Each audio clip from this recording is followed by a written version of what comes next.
D-Lo for boxing. All right, y'all. I'm making this video upon request from Lala D.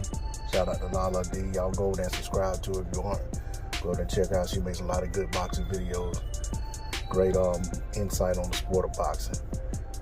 So she was asking me to make a video on different guys that I think would make good opponents for Tank, how they would fare against him and such. In some way, shape, form, or fashion is what she was asking. And I kind of mentioned this a little bit in my video, my post-fight video last night.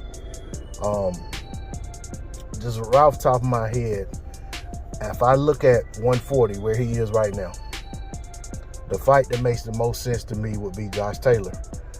Taylor has the Catterall fight to deal with. There would have to be some kind of way to make that not happen, and things like that. But if they were to fight, so let me not talk about all the things around. Let me just talk about the matchups. So if Tank were to fight Josh Taylor, which, being quite honest, I think the reluctance to make the fight is on the side of Tank's team, not Josh Taylor's team. Let me just clarify that. But if they were to make that fight, I think Josh Taylor presents some challenges with the way in which he fights, his style, his toughness, his tenacity. You know, he's relentless in what he does. And I think Josh Taylor has a level of determination that a lot of fighters don't have. He has a quiet confidence about it inside the ring. Outside the ring, he's kind of brash a little bit, but I think it's kind of like he gets into the character of, you know what I'm saying, the fighter that he is. Not saying that he's phony, but I just think it's probably a deviation from his personality just as a man. Kind of like, you know, he's getting in the zone, so to speak.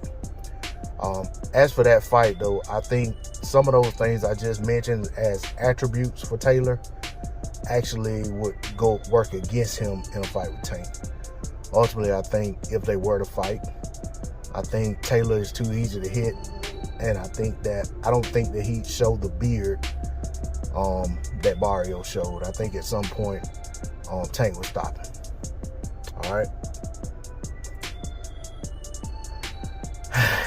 And I think what I'm gonna do is probably because of, I'm gonna do these in succession. I'm not gonna just make one long video, and people can pick and choose which ones they will want to see. As for Tank, as an opponent for Taylor, I feel like Tank would have to show up his defense, because he could find himself in a situation versus Josh Taylor where Tank he's basically allowing himself to get outpointed, and then he'd be in a situation where he's looking for the knockout. And in looking for the knockout, he could be potentially falling further behind. You know, if he's hunting the knockout, you know what I'm saying, and not just really setting up the knockout, not putting shots together to get ahead on the cards, to win rounds, put rounds in the bank. But I will say that just using it as a footnote, and I know that they don't fight the same, but if I look at how Ramirez was able to, he seemed to me to be on the verge of putting Taylor down, probably within, I think it was like around the third round or something like that, maybe fourth.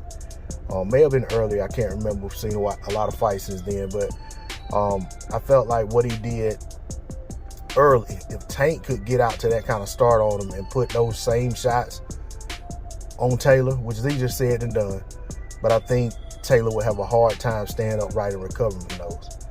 But like I said, it's very easy to envision Taylor getting out on Tank and making Tank have to play for catch up to fight from behind.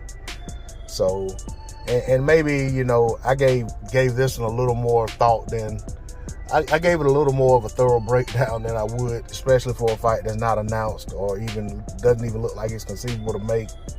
But I feel like with Josh Taylor being who he is, being that he's the undisputed champion, being that he went through the tournament, being that even after coming out of the tournament, he fought the guy who was considered to be the other best fighter, one of the other best guys had he stayed in the tournament or was in the tournament, in Ramirez, and he beat Prograis.